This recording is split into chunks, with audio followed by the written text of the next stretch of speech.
doubters, at the end of the day, at the end of the fight, they all gonna cry when they get home.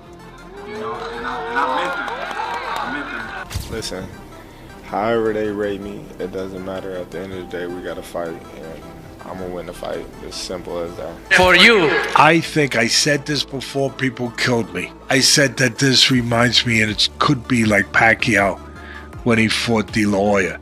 So at the end of the day, looking forward off of the last fight with Canelo, I like Crawford every bit as much as I did before. Terence Crawford has never shied away from a challenge, and ahead of his showdown with Canelo Álvarez, he has issued a chilling warning that has the boxing world buzzing. Known for his ruthless precision and unshakable confidence, Crawford sent a final message to Canelo, making it clear he isn't stepping into the ring just for glory, he's coming to dismantle the Mexican superstar's legacy. Listen, however they rate me, it doesn't matter. At the end of the day, we gotta fight, and I'm gonna win the fight. As simple as that. Can I ask you about if there's any rematch clause with this fight with Canelo? No, it's not. Is that something you push for? No, I didn't. And is any weight restrictions to the fight at all? No, it's not. A lot of fighters would like to put on a weight restriction to this type of fight. Why didn't you want to do that? Because I want him at his best. I don't want no excuses. I don't want no, reasons why, he didn't feel good or anything. I want him at his best. Many pundits claim Canelo holds a clear physical advantage, pointing to his size and experience across multiple weight classes. Crawford, however, remains unfazed. He explains that sparring with bigger opponents has always been a staple of his preparation, regularly working with light heavyweights and even heavyweights. His team confirms that Crawford has rarely faced opponents his own size in training. This extensive experience against larger fighters, he insists, erases any perceived disadvantage he might have against Canelo.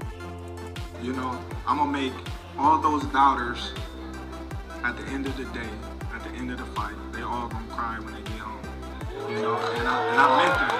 I meant that. Everybody's talking about the size and, me being a smaller fighter, but if you look on the stage, I've been sparring these big dudes my whole career. Like, how I'm gonna take a punch? They punch me every time we spar. So, it's okay. Once we get in the ring and they see something different, like each and every time, it's gonna be another excuse.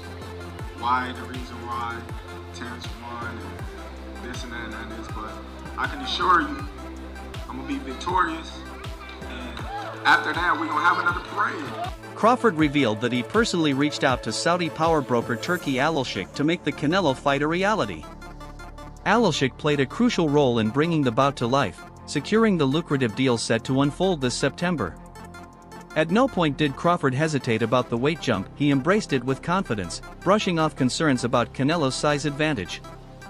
Going to Turki Al-Sheikh and letting him know that I was interested in fighting Canelo, and him and a lot of people at first, they was like, nah, he's too big, you need to focus on your weight class and things like that. But at the time, I'm like, well, there's no one at my weight class that's on that level of Canelo. Canelo come from a smaller weight class. He's not a massive fighter, 6 foot tall. He's thick, but he's not giant. Picking Canelo was a thing that we looked deeply into.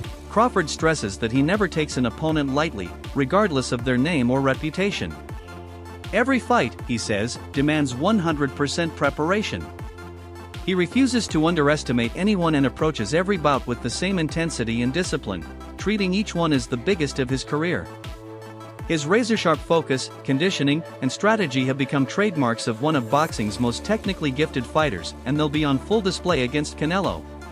At the end of the day, when you look at Spence, that was my biggest challenge. When you look at Postal, that was my biggest challenge. When you look at Majmal, that was one of my big challenges because I was moving up in weight and, given the circumstances that, his background, amateur background and things like that, Gamboa was my biggest. They all big challenges in their own right. Have you put on a lot of weight or muscle? Like, how is it in that front? Because I know a lot of people have said, like, hey, you're fighting a big guy, 168, and he's used to fighting guys that are bigger than him. It might be smart to put on a little bit more, like, mass. It comes natural with working out. Yeah. You know, like I said before, the only thing about this camp different than any other camp is I don't gotta cut muscle. I don't gotta, you know, watch what I do in strength condition. I can, you know, go fully all out, you know, and just do what I need to do to get stronger. To you, how much is the skull fight performance kind of like a thing you're keeping an eye on? Well, you know, that's not a fight that I really, you know, look into because, you know, Canelo is a great fighter, and one bad performance don't define a fighter, you know, given the circumstances of his previous fights, and, you know, we looking forward to Canelo being the best Canelo that he can be. Skull might not have made him get to that point where he felt any danger or any significance where he had to go to that deeper level in training or take the fight as serious as he's taking this fight. So, you know, I don't know what was up with that fight. Yeah, some said that, and let me know just your perspective on this. Some have said that you have to fight like Skull in order to win the fight. Like, do you feel that you have to fight that way to beat Canelo, or you're like, nah, like I can beat him in the mid-distance? Just fight my fight, you know what I mean? A lot of people, they have their opinions. They have, you know, they what's going to happen. Canelo's reputation as a devastating counterpuncher makes him a constant threat. Even when appearing to fight at a slower pace, his power keeps opponents cautious and often on the defensive. Many fighters survive rather than attack when facing him. But Crawford thrives in such scenarios. With elite footwork, stance switching, and surgical timing, he systematically breaks down cautious fighters through patient setups and explosive combinations. Trainer Brian McIntyre believes that a well-conditioned Crawford will take over as the fight progresses and Canelo's intensity fades. Just guys that just have preposterous power, and Canelo is a guy that has power but is constantly working on it. There's a great clip of him working with Andrew Ruiz. You know that shield, that weird hand shield? Yeah. They hold on you for hooks. Yeah. And he's like, this is not for speed. This is just power. Just power. He's like, don't try to be fast with this, just power. When you see that, bro, he hit. Shakur Stevenson dismisses concerns about the weight difference, arguing that Crawford's talent, ring IQ, and all-around skill set outweigh any size disadvantage. He points out that Crawford has faced a wide variety of styles throughout his career, which has prepared him for this type of challenge. Stevenson emphasizes that boxing isn't just about weight, it's about timing, precision, and neutralizing an opponent's strengths. In his view, Crawford's adaptability and strategy give him every chance to beat Canelo. I feel like Bud could beat him easy.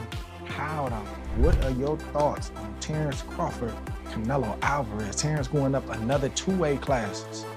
Just got to 54, he's skipping 60, going straight to 68, talking about what's going on. I feel like once he beat Canelo, that will be like one of the greatest resumes in boxing ever, just because of the fact that he's going up 2 divisions just to fight this guy, and this guy's bigger than him. And not only did you just crush Errol Spence, but you go out there and the way that he beats Canelo too. If he go out there and just dominate and make it an easy fight, honestly, I think that that's gonna be like one of the best resumes I ever seen. But as far as the fight, I feel like Bud could beat him easy. How though? Don't give me everything, just how is it? For me, it's a blueprint already. Floyd was a lot smaller than Canelo when he fought him. You keep Canelo on the outside.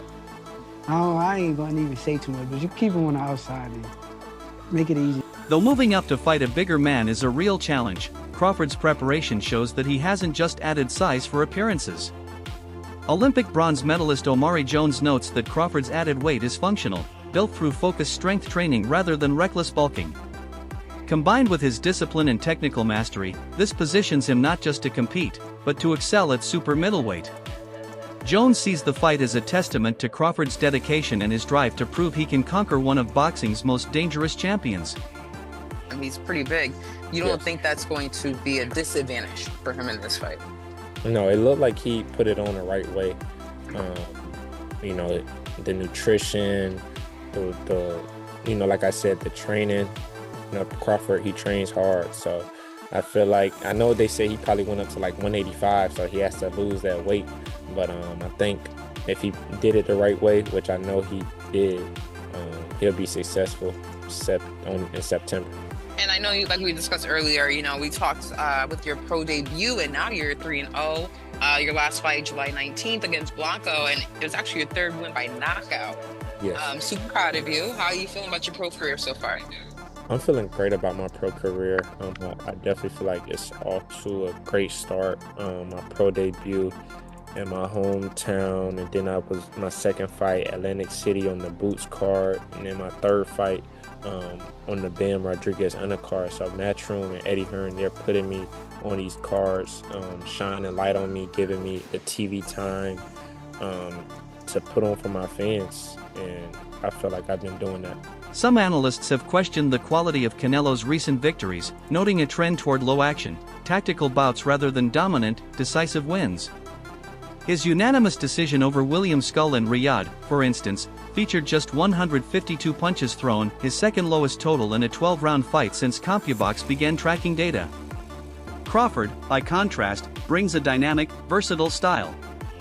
His stance switching, angles, footwork, and elite head movement allow him to dictate tempo and outmaneuver cautious opponents, potentially giving him a strategic edge over a methodical, power-reliant Canelo.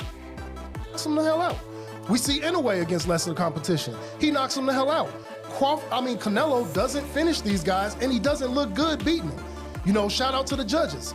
The judges make Canelo look good for the past 6 fights. And so now we sit here, you know, what is Canelo going to do against Crawford? And while some of you are saying, you know, domination and weight, really the only thing that I hear is his weight, his power, his weight, his power, his weight, his power. And that's all that he has.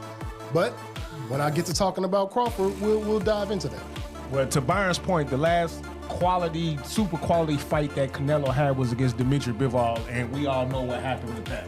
You know, no, I thought Caleb Plant was a good opponent. I thought Caleb Plant was a good opponent. Well, it was Caleb Plant, then it was Bivol. Right. Plant, then Bivol. Well, don't forget to point out that Bivol came down, right? No, that was 175. Canelo went up. Canelo went up. So that kind of puts Canelo at a disadvantage, right? He tested. Yeah, I mean, if you want to say that, I mean, you know, I can. But I mean, I'm not saying that that's an excuse for him for losing. I'm just saying, hey, you know, if you're gonna test yourself to be great, you gotta wear the consequences. So let me ask. So no, you're right, 100%. But let me ask you a question. I'm just asking because I don't know. Like, so when you watching that fight, did you think it was a weight issue, or did you think it was more of a skill and boxing thing when watching that fight with Bivol and Canelo? I thought he was outclassed. I agree. Yeah, it was outclassed. And it looked like he was being outclassed by basic fundamental boxing. Yeah. That's what I'm saying. So that was my point. That's what I'm trying. I don't think Bivol's weight had anything to do with him because Bivol's not a knockout artist. And this legendary power that y'all speak of, this ass-taking Zeus god power that he has, it did not show in that fight. Like, he landed power shots, and Bivol still put him at the end of that jab and did whatever the hell he wanted to. He did land power shots, but you know, I mean, let's be fair, right? If you got a bigger guy, his punch absorption is gonna be, you know, more than a small. Ryan Garcia offers a balanced perspective. He praises Crawford's elite defense and ability to frustrate opponents with slick movement and ring IQ, but ultimately leans toward Canelo. Garcia argues that Canelo's size, power, and durability may prove too much, suggesting that even a sharp Crawford offense might not be enough to deter the Mexican champion's pressure. Crawford Canelo, Rock. Keep it a stack. This is the fight of the century. Everybody's talking. I know. How do you see it, man? Man, I really see I see that Bud is gonna do good. He's gonna do good.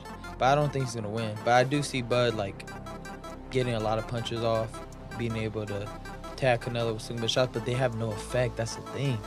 He has the best chin that I've ever seen. And nothing moves his head. Yeah, I've never.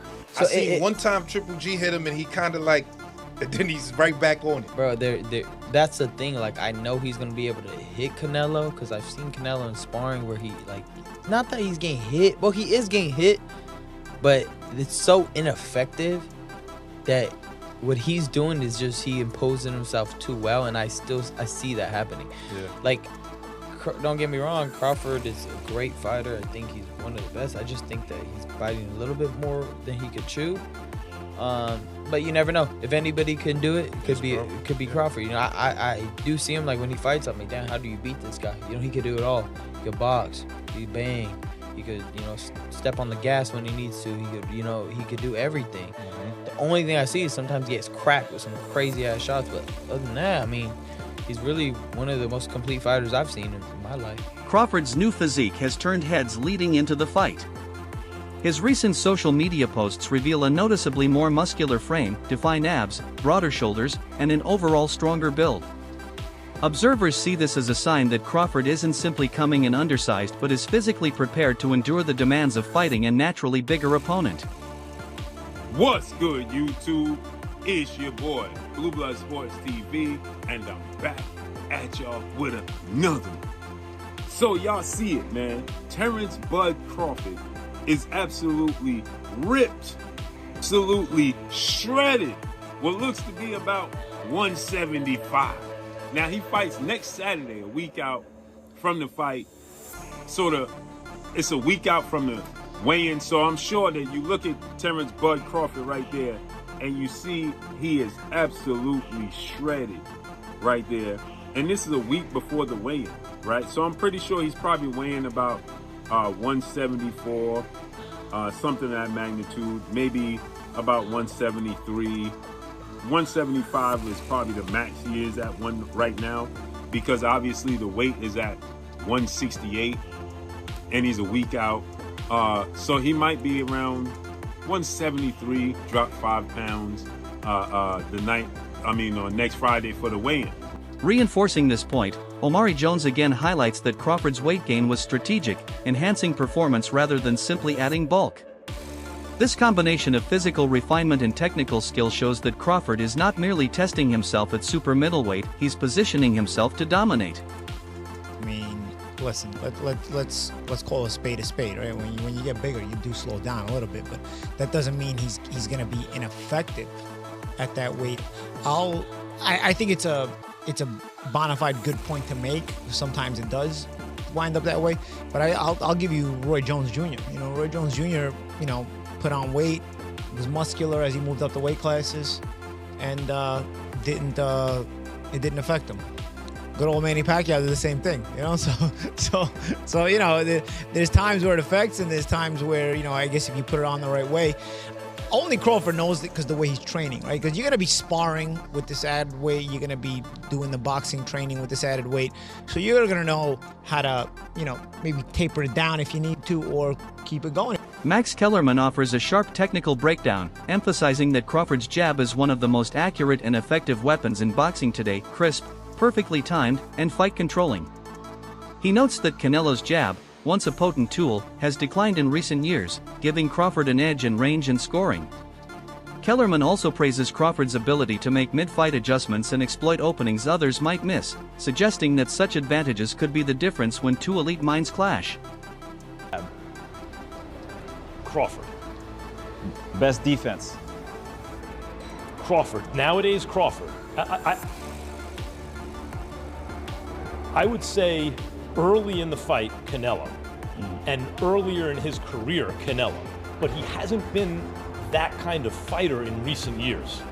Although Crawford is also hittable. With any fighter, when you talk about their defense, the question is not, can they be hit with a shot? You take punches. Everyone, the greatest defensive fighters ever get hit. Pernell Whitaker, Willie Pep, Floyd Mayweather, they all get hit. The question is, can you hit them with combinations? And both guys are hard to hit. With the two-piece, hard to hit. So who has the best footwork out of the two? In terms of cutting off the ring, last fight notwithstanding, Canelo has gotten much better at cutting off the ring. So, will Crawford's sharper tools be enough to outpoint the bigger, seasoned champion? Or will Canelo's power and experience prevail? Drop your predictions below.